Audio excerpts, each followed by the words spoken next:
it has given me the hope for a better future. I can become a doctor, I can become independent financially. Banned from higher education by the Taliban, these Afghan women are finishing their medical degrees in Scotland. What the Phillies or the Eagles or the Sixers or the Flyers are doing, but there's another sport, which is your PSA.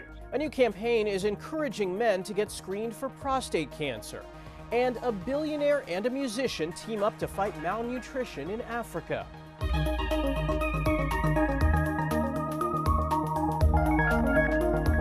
Welcome to Eye on Health, where we focus on stories that affect your physical and mental well-being. I'm Michael George. We begin with a warning from federal officials about a drop in vaccination rates, which may have led to an increase in pediatric flu deaths here in the U.S. Jared Hill has more on these preventable tragedies. Ready? Amanda Roost loves a good fall day at the park with her kids, but she says preparing for flu season is serious business. We're traveling, we're going to be exposing them to all different kinds of people in different scenarios. We are subjecting them to that. I feel like we're kind of responsible for getting them covered. Federal health officials are getting the word out that flu vaccination can be life-saving for children, and now is the time to do it. The CDC reported nearly 200 children died from the flu last season. Most were eligible for the flu vaccine, but did not receive one. I think, unfortunately, coming out of the COVID pandemic, we have seen a rise in vaccine skepticism, people less willing to get vaccinated. And as we've seen with the pediatric flu vaccines, that has led to increased hospitalizations as well as, unfortunately, some deaths. The American Academy of Pediatrics recommends everyone 6 months and older get the annual flu vaccine. But the uptake was down last year. Just 54% of kids got vaccinated. Sometimes, say before Thanksgiving, say mid-November, you want to get your flu shot, your COVID shot. But that said, whenever you can get it done, you should get it done, even if it's a bit earlier than that. Children under 5 are at high risk for flu complications, as well as older adults, pregnant women, people with underlying conditions like asthma, diabetes, and heart disease, and the immunocompromised. My kids who can sustain it can contribute more to keeping the flu at bay. They're protecting themselves and their community. Jared Hill, CBS News, New York. Staying on the flu, the FDA approved the first flu vaccine for people to administer to themselves at home. The nasal spray vaccine FluMist still requires a prescription to obtain and is only available for people 2 to 49 years old. It's been available for more than 2 decades, but could only be given by healthcare providers. So they've done studies to show that people, as long as you follow the directions, it's not hard at all. It comes in a little tube, you squirt a little up one nostril, a little up the other nostril. That's all there is to it. Dr. Roy Gulick is Chief of Infectious Diseases at Weill Cornell Medicine. He hopes this new option will encourage more people to get protected. That's a big step forward in terms of making it flexible, making it convenient, making it easy, or people that don't like needles, we now have an option. Last year, just 45% of adults got the flu shot. FluMist will not be available for self-use until at least next year. Billionaire philanthropist Bill Gates and award-winning musician Jon Batiste have teamed up to fight hunger and malnutrition. The two recently traveled to Nigeria to meet with people working to combat hunger and bring attention to the growing crisis of global malnutrition. The Bill and Melinda Gates Foundation's annual Goalkeepers Report notes more than 400 million children worldwide are not getting the nutrients they need to grow and thrive. The report highlights concrete actions to save lives, including increasing milk production by 2 to 3 times, adding nutrients to household staples, and expanding access to prenatal vitamins. We've traditionally given pregnant women 2 vitamins, folic acid and iron, and those are beneficial. But what we found through our studies was adding 13 more in, which surprisingly only costs a little more than $1, that really improves the outcomes. And, so now we're trying to make sure every pregnant woman in Africa, where diets don't give them enough of these vitamins, that they have access. The report looks at the impact of climate change on child malnutrition, forecasting an additional 40 million children will have stunted growth by 2050. Gates said that by helping children grow up healthy, they become productive adults that can help their countries become self-sufficient. The CEO of the company that makes Ozempic and Wegovy was on Capitol Hill, asked by senators why the popular drugs are so much pricier in the U.S. compared to other countries. Natalie Brand has details from Washington. It is a profound moral issue. Vermont Senator Bernie Sanders opened the hearing drawing attention to the high costs of popular diabetes and weight loss drugs made by Novo Nordisk. A Senate committee report found the monthly price for Ozempic in the U.S. is more than $900 compared to $59 in Germany, while Wegovy costs over $1,300 in the U.S. compared to $92 in the U.K. Treat the American people the same way that you treat people all over the world. Stop ripping us off. The company's CEO, Lars Jorgensen, blamed the U.S. health insurance industry, specifically middlemen known as pharmacy benefit managers, or PBMs. For every dollar we make, we give 74 cents to the PBMs, insurance companies. Jorgensen testified that when Novo Nordisk significantly dropped the price of another drug, U.S. insurance companies stopped covering it. Republican Bill Cassidy is also a doctor. So we need to make a serious effort to navigate the network of perverse incentives throughout our healthcare system, including taking a substantive look at health insurance benefit designs, price transparency. High prices have led some employers to stop covering Wegovy. Traylene Williams started taking the drug in 2021 after struggling with morbid obesity, but lost coverage in April. That's like a mortgage payment that I simply cannot afford. At the hearing, Sanders announced he received commitments from major PBMs to keep covering Ozempic and Wegovy, even if Novo Nordisk substantially reduces the list price. Natalie Brand, CBS News, Washington. On the heels of that hearing, new data from the CDC shows the nation's obesity rate has not increased for the first time in more than a decade. Results from a federal survey estimate about 40% of adults in the U.S. are obese, down slightly from 2020. But the prevalence of severe obesity rose 7.7% to 9.7% over the past decade. It's particularly affecting people from lower education levels. Dr. Solveig Cunningham is a professor of global health at Emory University. She says fighting obesity needs to start at a young age. Can we prevent obesity in children? Can we delay obesity in children, right? Even delays for a few years will be really important if we think about health and about the level of obesity that's eventually reached at the population level. Obesity increases the risk of hypertension, type 2 diabetes, coronary heart disease, stroke, and certain cancers. A significant number of former NFL players believe they have CTE. A Harvard University questionnaire on perceived CTE symptoms found more than a third self-reported that they believe they have CTE. The disease, which is associated with repeated hits to the head, can currently only be diagnosed after death with an autopsy. Many of the study participants, 2,000 people who played between 1960 and 2020, described having cognitive difficulties, headaches, low testosterone, and other symptoms stemming from their days on the field. Study author Dr. Rachel Grasho says while CTE can't be treated, doctors can help with many of the symptoms. While we can't go back and change the fact that they had head injury, there's actually so much that we can do that we learned from this study, such as can we go after their low testosterone, their depression? Can we go after sleep apnea? And all these things that are actually impacting their cognitive function now that we can do something about. In the group of players who think they have CTE, a quarter said they have frequent suicidal thoughts. I've recently been diagnosed with Parkinson's. Hall of Fame quarterback Brett Favre made that surprise announcement while testifying on Capitol Hill about a Mississippi welfare scandal he's involved in. The former Green Bay Packer took plenty of hits over his 20-year career and has said in the past that he believes he suffered countless concussions. Neuropathologist Dr. Tor Steen says recent studies show there could be a connection with Parkinson's and head injuries. A recent study that we published, we found that in former players with CTE, 25% of them had symptoms of Parkinson's disease. This season, the NFL began allowing players to wear Guardian caps, which have extra padding meant to reduce helmet-on-helmet impact. Coming up, former President Jimmy Carter is turning 100. How our current health systems are handling the fast-growing number of centenarians.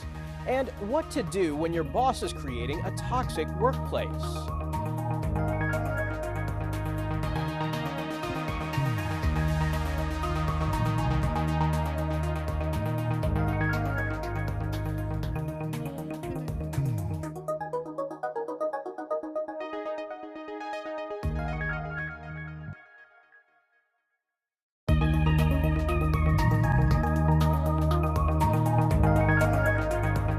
Welcome back.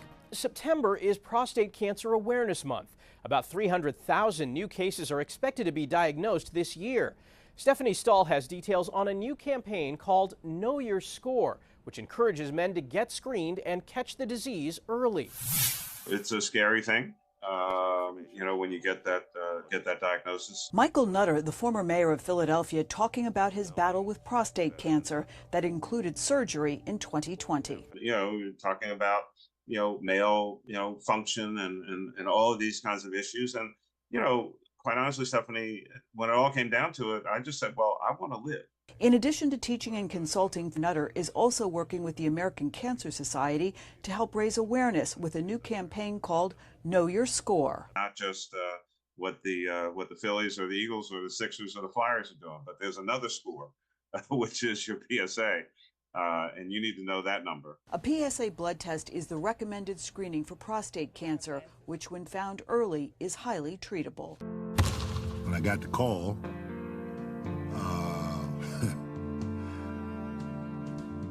the doctor said stage 3 prostate cancer. Former NBA basketball star Alonzo Mourning is featured in the new PSA. This Prostate Cancer Awareness Month, Know Your Score. Finding prostate cancer early could be life-saving. But after decades of decline, late-stage prostate cancer cases are on the rise. For black men, they're 70% more likely to develop prostate cancer compared to white men and twice as likely to die. It's unclear exactly why. Black men in particular are reluctant to seek medical treatment for a variety of reasons. The former mayor hopes to change that trend by sharing his story of survival. Stephanie Stahl, CBS News, Philadelphia. If you've ever been stressed out because of the workplace and yet leadership paints a rosy picture, you may have experienced glossing. According to Business Insider, glossing is a form of toxic positivity in which people suppress and deny their negative emotions. It can leave workers feeling unmotivated, fosters a culture of fear, and employees become guarded with their true feelings. If your leadership is saying to you everything is fine, but you're experiencing a different reality, it's really important to talk about those things. Dr. Thea Gallagher is a clinical psychologist at NYU Langone Health. She says to treat work relationships like any other and be willing to have tough conversations. The more you suppress the reality or you suppress the emotions that you're actually experiencing, the more stress you're going to experience. And it can lead to higher rates of burnout. As for what bosses should do, Dr. Gallagher says it's important to receive feedback on a regular basis and always be looking for ways to improve the atmosphere, even if everything seems fine. Former President Jimmy Carter turns 100 years old on October 1st. He was a peanut farmer from Georgia before entering politics, and after his presidency, Carter continued to devote his life to helping others.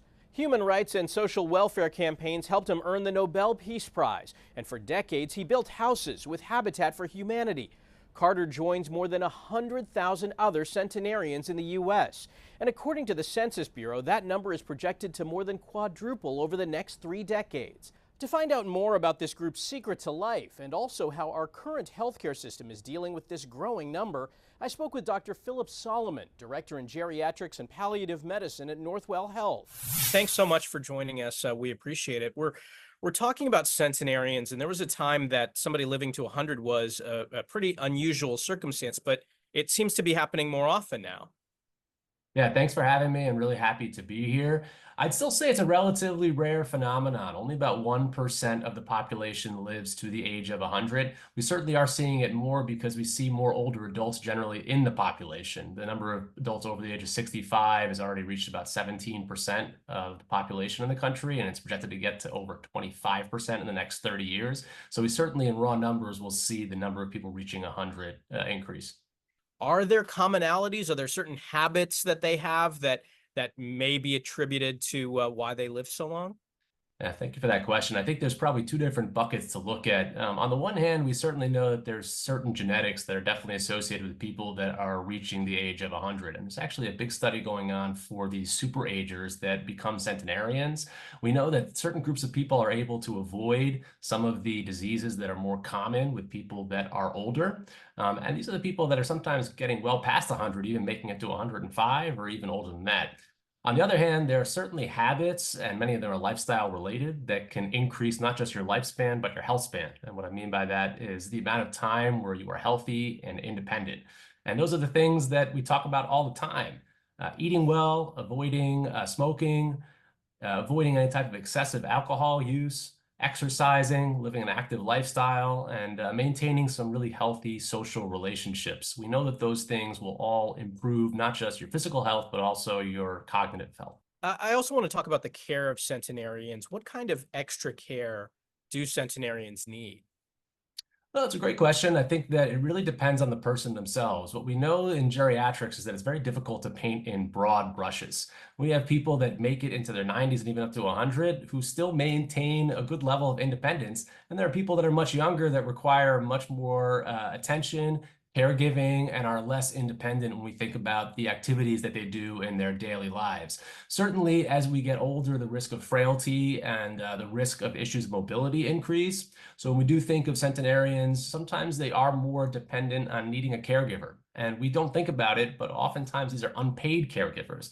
Over 80% of caregivers in the United States are actually family members that are not paid, and that it is something that needs to be thought about, especially in larger families, or for people that may not have any close relationships or family members that are there. Former President Jimmy Carter nearing the age of 100. He's been in hospice care for 18 months. Is that unusual? It's definitely unusual. When we look locally here in New York, we actually have one of the shortest length of stays for hospice in the entire country. Part of that is because we probably don't have the recognition as a healthcare system to be referring to hospice earlier. Hospice is truly an insurance program through Medicare that is used for people that have a potential prognosis of 6 months or less. And oftentimes that's thought of as a general public, meaning that anyone who's on hospice is going to live for 6 months or less. That is not always the case. It means they have a certain medical prognosis and goals for their care that may align with what hospice care is. But we certainly have many patients that live well beyond those 6 months and can have their hospice care renewed for an additional 6-month periods. Having said that, 2 years on hospice is certainly much longer than I'd say most patients are on the program, but it's not unheard of either. Well, thanks so much for talking with us. We appreciate your input. Absolutely. Thank you so much for having me. After the break, a double lung transplant patient is getting ready to run a marathon. And making friends online is easy. Now tech companies want to help you do that in real life.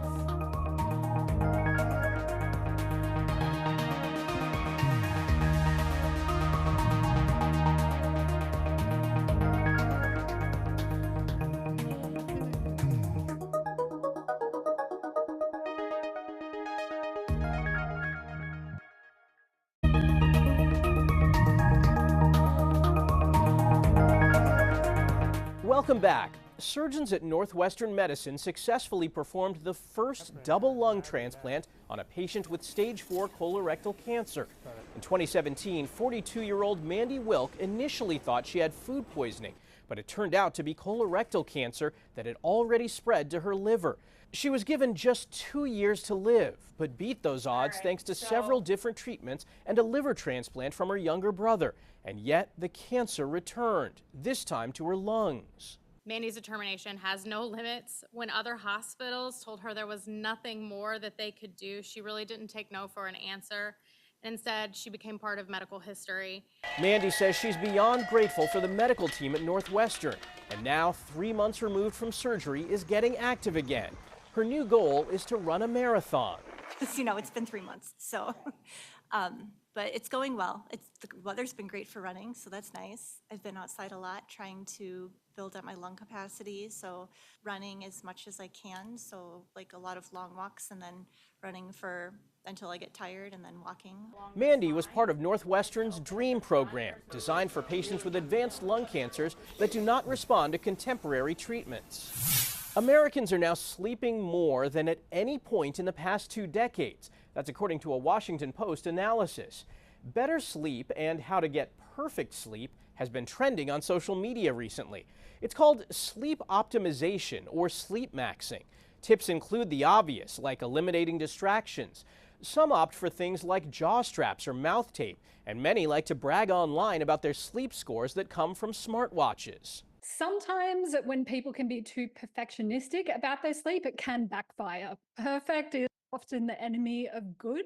Sleep scientist Vanessa Hill is encouraged when sleep trends go viral because it means people are taking their health seriously, but warns about getting caught up in a race against others. One of my favorite things about the sleep maxing trend is that it is repopularizing some aspects of sleep hygiene. So things like try not to use your devices for half an hour or so before bed, try to stick to a consistent bedtime, try to have a relaxing wind down routine. If you are having trouble with your sleep, always worth discussing it with a medical professional. TikTok is not the answer when you really do have a problem, and there are a lot of sleep problems out there as well. The CDC recommends adults sleep for at least 7 hours a night, yet more than 1 in 3 Americans report not getting enough shut-eye. A Scottish foundation is helping Afghan women become doctors. After the Taliban returned to power in 2021, they banned women from attending college. The United Nations says women have been under gender apartheid ever since due to the number of restrictions on their daily lives. The Linda Norgrove Foundation secured spots for 19 women who are now studying at universities around Scotland and doing so tuition-free. Coming to Scotland it changed everything, and just it has given me the hope for a better future. I can become a doctor, I can become independent financially. Zara Husseini plans to return to Afghanistan with the medical skills needed to help other women. Becoming a female surgeon in my own country would be, something which can benefit myself and also my society. The Linda Norgrove Foundation is named after a 36-year-old Scottish aid worker who was killed after being kidnapped by Islamist militants in 2010. The Surgeon General says America is experiencing a loneliness epidemic, with many people saying it's harder than ever to make friends. Now the tech world is stepping in to make some introductions. We take a look at how companies are getting into the friend business. On a Wednesday night in New York, this group of complete strangers is meeting for the first time. They connected on an app called Time Left. It's not a dating app, it's more of a friendship app. The algorithm matches people based on their interests and other factors and arranges a group dinner. 32-year-old Naveen Gowda says he's here because making new friends isn't always easy. Even in a city like New York, when there are so many people, it's just harder to meet people intentionally. 75-year-old Ruth Antridge says she's met people through the app that she now calls friends. It's just so easy to arrange it. You just book a table and suddenly you're with people who are interested and interesting. A poll by the American Psychiatric Association found 30% of Americans experience loneliness at least once a week. Dating app Bumble offers a Just Friends service called Bumble BFF, and other services help you meet strangers for dinner while traveling. Time Left says they're tackling big city loneliness. We plan everything for you. You just show up. Everyone wants to meet people. Everyone's kind of a bit lonely too. Gowda says talking to strangers is intimidating at first. I would rather do it with a group of 5 people than walk into a room with hundreds of people that I don't know. It's a way to socialize in an intimate way. So you're not just meeting a crowd of people, you're meeting individuals who you can have conversations with over dinner. A chance to spend time with someone new who could become a friend. That's this week's Eye on Health. I'm Michael George. Thanks for joining us and be well.